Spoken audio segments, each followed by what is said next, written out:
ini baru saja di media sosial sepertinya sedang ramai karena unggahan dari Partai Demokrat yang menyebut adanya pengkhianatan begitu.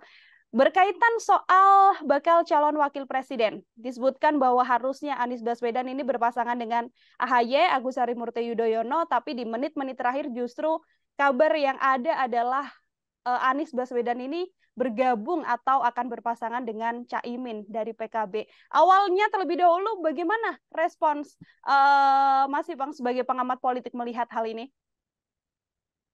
Ya, pertama begini Mbak Nila, kita nggak terlalu kaget ya, karena memang ya politik kita ini kan eh, ada daya kejut ya, selalu ada the power of kepepet itu atau istilahnya itu saya sering katakan dalam politik itu ibarat cuaca. Cuaca itu kan kadang ekstrim ya, susah diprediksi ya.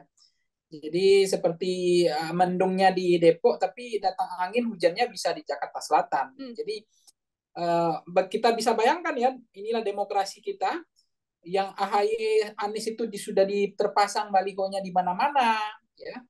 Kemudian bahwa Anies AHY adalah pasangan ideal, kemudian Anies AHY adalah pasang koalisi perubahan dan seterusnya. Betapa sering intensnya pertemuan Anies dengan AHY, betapa ada tim 8, tetapi ternyata di dalam politik inilah wajah politik kita.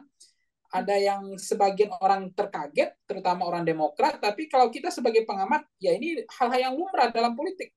Politik itu adalah sesuatu seni ketidakmungkinan gitu, dan ini yang terjadi hari ini. Yang kedua adalah Mbak Nila, saya mencermati apa yang terjadi hari ini adalah inilah model politik kita, bahwa koalisi kita memang cenderung mencari titik pertemuan persamaan kepentingan, itu yang dicari dalam politik. Jadi sulit kita mengatakan dalam politik kita itu adalah basis koalisinya karena ideologis, basis karena programatik, atau lebih cenderung memang koalisi kita adalah mencari persamaan kepentingan yang titik temunya ada. Nah, mungkin PKB dengan Nasdem dan termasuk dengan PKS ada titik persamaan kepentingan yang ketemu, klik di situ. Meskipun Caimin digantung tidak bertali hampir setahun oleh koalisinya KIR, kemudian berubah menjadi koalisi Indonesia Maju, itu pun tidak ada diskusi dengan Caimin, dan Caimin kemudian pamit, kemudian bergeser migrasi ke koalisi perubahan, koalisinya Nasdem.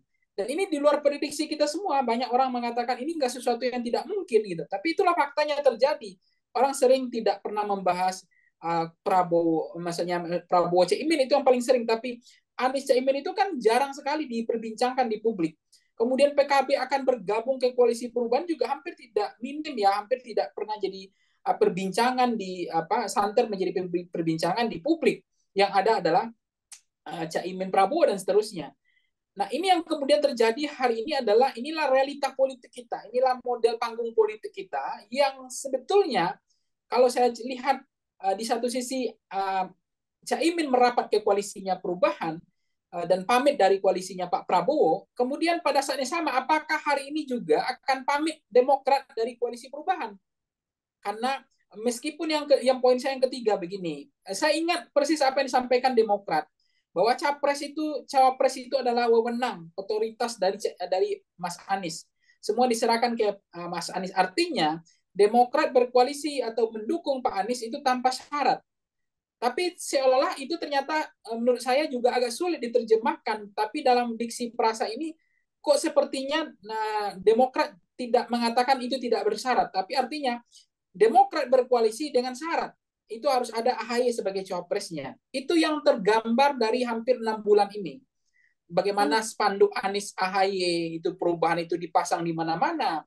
Kemudian bagaimana SBY ikut reaksioner hari ini memaksa bahwa kemudian muncul statement dari Demokrat adalah pengkhianatan.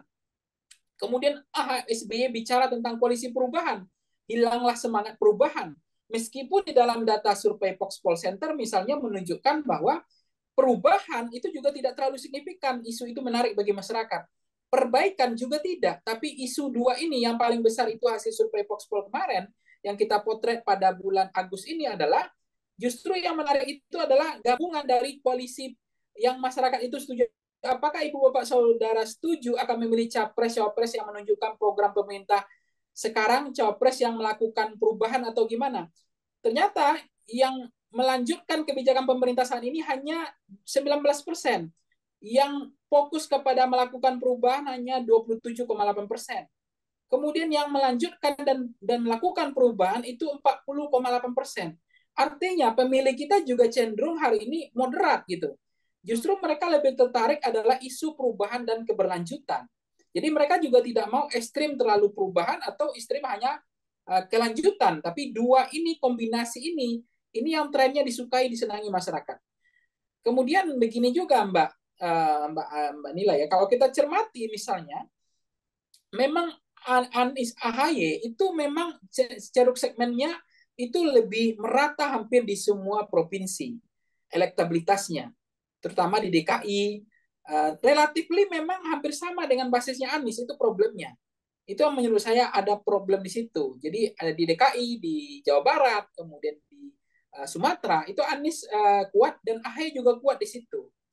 Tapi ada kelemahan AHY, meskipun elektabilitas AHY itu merata, tetapi di Jawa Timur itu elektabilitas AHY maksud saya itu hanya 4% gitu. Itu problemnya di situ. Jadi sementara Anies juga mengalami hal yang sama, Jawa Timur juga lemah. Nah, hasil potret kita terakhir memang elektabilitas Caimin memang tidak signifikan, tidak besar juga di Jawa Timur. Tapi 6,5% itu ada modal. Apalagi menguasai Jawa Timur, atau adalah battleground wilayah pertempuran primer hari ini, itu menjadi penting. Karena untuk Jawa Tengah ini sudah hampir tutup mata, sudah closing, hampir tutup buku gitu, udah susah karena di situ ada Ganjar. Orang Jawa Tengah cenderung primordialis, Jawa Tengah itu cenderung ke Ganjar, itu susah. Nah, Jawa Timur tentu adanya modal NU-nya, ada PKB-nya, dan ngerti betul Caimin bagaimana membuka gembok di Jawa Timur ini. Bagaimana, karena pendekatan kampanye di Jawa Timur itu tidak bisa pendekatan kampanye konvensional, harus ada maintenance, harus ada pendekatan wabil khusus. Jawa Timur itu cara pendekatannya masuk ke NU-nya, masuk ke ulamanya, masuk ke kiainya itu nggak bisa sama dengan pola-pola model pendekatan skema-skema pendekatan di basis-basis wilayah lain gitu. Karena butuh maintenance khusus. Nah, mungkin Caimin dianggap mampu mengobati penyakit itu. Masalah elektabilitas Anies yang sulit di Jawa Timur ini. Meskipun Anies itu elektabilitasnya juga cukup bagus, merata hampir di seluruh Indonesia, terutama di luar Jawa. Tetapi memang problem di Jawa Timur itu. Nah, persis per hari ini, yang bisa bisa melengkapi persoalan di Jawa Timur itu adalah ada Khofifah, kemudian ada Mahfud MD, ada Caimin.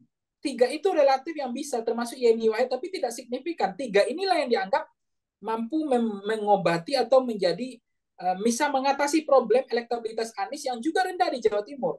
Nah, mungkin sosok Caimin ini adalah sosok yang mampu menutupi kelemahan itu, mampu memperbaiki elektabilitas di Jawa Timur. Bagaimanapun Jawa Timur adalah kunci kemenangan karena Pilpres itu adalah ditentukan oleh tiga hal, yaitu Jawa Tengah, Jawa Timur, itu menjadi salah satu wilayah pertempuran menjadi penting. Nah, ini yang kemudian dianggap Caimin mampu untuk menyelesaikan persoalan yang dihadapi di Jawa Timur. Meskipun elektabilitas Caimin tidak terlalu besar juga, relatif lebih kecil, tidak merata juga gitu. Terima kasih sudah nonton. Jangan lupa like, subscribe, dan share ya.